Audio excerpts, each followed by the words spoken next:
Helmut Marko leaves Red Bull, Alonso is the father, and that's wishes for Kimi Antonelli. Let's start. We will begin with the post-season test in Abu Dhabi. This year they were quite different to previous ones. As we move to the next set of regulations, teams have tested their mule cars with Active-aero for the next year.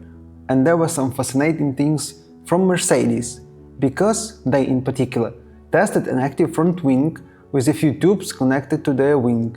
It looked not usual for us, nevertheless I think they worked out what they were hoping for. Ferrari were among those who also tested the future concept. However, they implemented a bit more easy approach, as the hydraulic trigger was only visible from the rear of the car. It was connected to the flap adjustment device of the wing. Plus, Pirelli made a restriction of kilometers per hour, that is no more than 300. This was due to the lower speed and less downforce that will be presented on the next year's cars, due to the Active-aero and some other mods that will take off the downforce from the car. Thus, the tires will be narrower for 20 mm and smaller in 10 mm. So, this test was more for the teams and drivers to feel the new concept, even though it's a mule for now.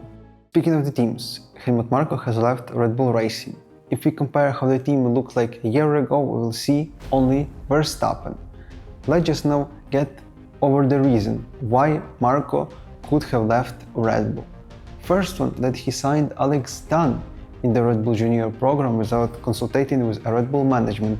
They didn't have a plan for him. Also, presumably, Lauren McKees didn't have a thought about Alex Dunn. And the last step could be that during the Qatar GP, where Antonelli made mistake on last laps of the race that allowed Norris to pass him, thus gained 2 more points, by which he won the championship, Marko made a claim of accusation for Antonelli that he did this on purpose and let Norris through. After this, he received tons of death wishes on his Instagram post comments. That resulted in Mercedes even reaching for FIA and some organizations for help and support. A couple of days ago, rumors about Fernando being a father appeared.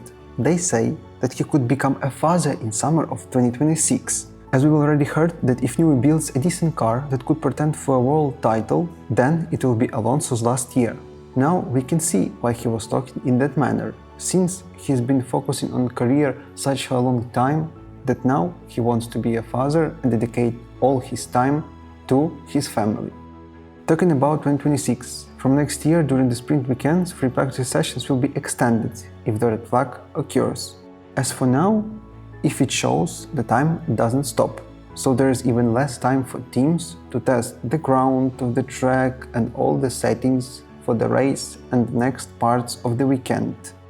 From what I've read, this time for red flag can be recuperated if it takes place before the 15 minutes of the session is clocked out. Then we will see it in play. But had it happened lately, we won't have any compensations for the time. Speaking of the teams and drivers, Norris, who is crowned world champion in 2025, will be using a number 1 in his F1 car. He will change his 4 to 1 as righteous champion. For this test, nevertheless, he was only able to wear a golden helmet, but without a number 1 on his car. Speaking of the drivers, I want to dedicate some time to Jack Doohan, who isn't in F1. However, he was with us for 6 races.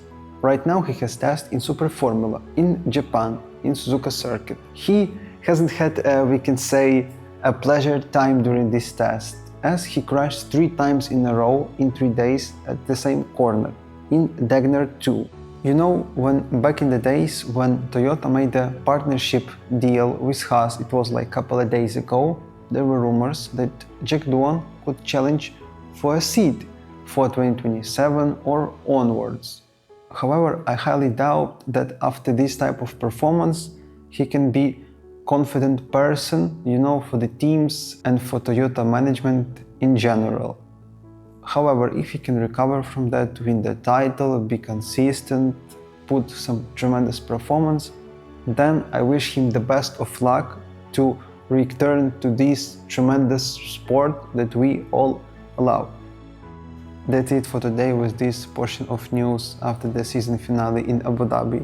Hit like and subscribe button because I will massively appreciate it. I'll keep you in the loop with any content that will appear during the winter break. Thank you for watching and I'll see you in the next one.